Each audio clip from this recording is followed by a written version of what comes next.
കോഴിക്കോട് പേരാമ്പ്ര ചെറുവണ്ണൂരിൽ പള്ളി ദർസ് വിദ്യാർത്ഥികളെ ആക്രമിച്ച സംഭവത്തിൽ CRPF ജവാനെ പോലീസ് അറസ്റ്റ് ചെയ്തു. ചെറുവണ്ണൂർ സ്വദേശി സന്തോഷ് ചെറോത്താണ് അറസ്റ്റിലായത്.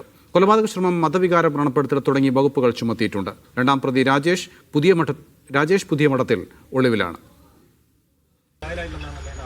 ചുമരെഴുതാനെത്തിയ പ്രായപൂർത്തിയാകാത്ത പള്ളി ദർസ് വിദ്യാർത്ഥികളെ ഭീകരവാദികളെന്ന് വിളിച്ച് മർദ്ദിച്ചത് CRPF ജവാൻ ചെറുവണ്ണൂർ സ്വദേശി സന്തോഷ് ചെറോത്താണെന്ന് പോലീസ് സ്ഥിരീകരിച്ചു. ഇയാൾ ഇന്നലെ പോലീസ് അറസ്റ്റ് ചെയ്ത് മജിസ്ട്രേറ്റ് മുന്നിൽ ഹാജരാക്കി. സന്തോഷ് ഇപ്പോൾ റിമാൻഡിലാണ്. രണ്ടാം പ്രതി രാജേഷ് പുതിയ മഠത്തിലിനെ ഇതുവരെ കണ്ടെത്താനായില്ല.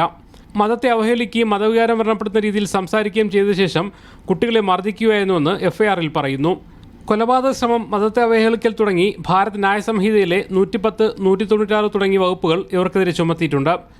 സംഘപരിവാർ ആക്രമണമാണ് നടന്നതെന്നും കേസെടുക്കാൻ വൈകിയ പോലീസ് നടപടി RSS സ്വാധീനം മൂലമാണെന്നും youth Congress general secretary Dulkifil VP ആരോപിച്ചു.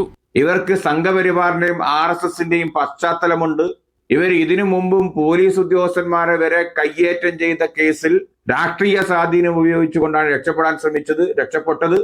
അപ്പൊ അങ്ങനെ നിൽക്കുന്ന ഈ പ്രതികൾ ഇത്രയും ഗൗരവകരമായ, നാട്ടിൽ വിഭജനമുണ്ടാക്കുന്ന തരത്തിലുള്ള ഒരു സമീപനം സ്വീകരിച്ച് പേരാമ്പ്രയിലെയും മേപ്പയൂരിലെയും പോലീസ് കളിച്ച നാടകം അത് ഒരു കാരണവശാലും അംഗീകരിക്കാൻ സാധിക്കില്ല. ദർസ് വിദ്യാർത്ഥികളെ മർദ്ദിച്ച സംഭവത്തിൽ കർശന നടപടി വേണമെന്ന് SKSF ആവശ്യപ്പെട്ടു. ഉത്തരേന്ത്യൻ സംസ്ഥാനങ്ങളിൽ നടന്നു വരുന്ന തരത്തിലുള്ള ഒരു പ്രവണതയായിട്ടാണ് നമ്മൾ ഇതിനെ കാണുന്നത്. അത് ചെയ്തിട്ടുള്ള അക്രമകാരികളായിട്ടുള്ള ആളുകൾക്കെതിരെ കർശനമായ നടപടി സ്വീകരിച്ച് മാതൃകാപരമായി ശിക്ഷിക്കണമെന്നാണ് ഈ സമയത്ത് പറയാനുള്ളത്.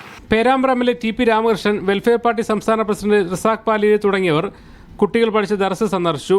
പ്രദേശത്ത് സമാധാന സാഹചര്യം നിലനിർത്താനായി പഞ്ചായത്തിന്റെ നേതൃത്വത്തിൽ സർവകക്ഷി യോഗം ചേർന്നു. മിനിയാന്ന് രാത്രിയാണ് ചുമരെഴുതാൻ പോയ മുഹമ്മദ് ഉനൈസ്, മുഹമ്മദ് ഷാമിൽ എന്നിവരെ സന്തോഷും രാജേഷും ചേർന്ന് മർദ്ദിച്ചത്. മുഹമ്മദ് അസ്ലം, മീഡിയ 1, കോഴിക്കോട്.